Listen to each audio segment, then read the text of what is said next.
আমার যদি দাম না মেরে আমার যদি তোমার লাভ হয় তাহলে সোনারগাঁয়ের মানুষ কিছু দুর্নীতির কথা বলা হয়েছে।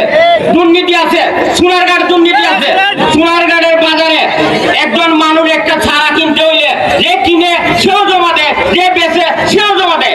একটা মহিলা দেখতে হয় সেও জমা দিতে হয়। এগুলা কিছু জানতে হবে।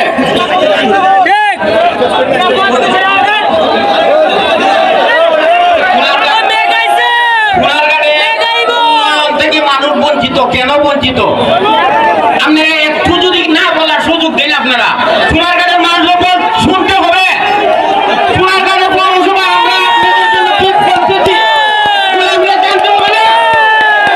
সোনারগাঁয়ের পুলিশ মশা মারার জন্য আজকে কেন মশা মারা হয় নাই এগুলো মানুষ জানতে হবে না। আমাকে বলার সুযোগ দেন আপনারা এক মিনিট। সোনারগাঁয়ের মানুষ কেন এগুলো জানতে হবে। সোনারগাঁয়ের কেন উন্নয়ন হয় না, মশা কেন মারা হয় নাই, মশা মারা হয় নাই, এটা আমরা জানতে হবে না। আমরা উন্নয়ন করি, আমরা উন্নয়ন করি, আমরা মানুষের খেদমত করি, অনেক খেদমত করি। আমরা সোনারগাঁয়ের মানুষ আমাদের অফিসে একটা লাল চা খাওয়াই। এই লাল চার দাম কত করে এটা তো মানুষের জানতো। মাসের শেষে দেখা যায় বিল করলে মানে একটা লাল চার দাম 25 টাকা। এগুলো মানুষ জানতে হবে না। সোনারগাঁয়ের মানুষ আজ সময় নাই, তারা অনেক কিছু বলার ছিল, বাকি আগামী দিন সুযোগ পাইলে বলবো।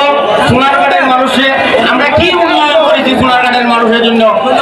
মানুষ এখন আল্লাহর কাছে হওয়া ছাড়া পথ নাই। আল্লাহ যেন আপনাদের হেদায়েত করে, এই আশা এই প্রত্যাশা রেখে আমার বক্তব্য শেষ করলাম। সবাইকে ধন্যবাদ। আসসালামু আলাইকুম।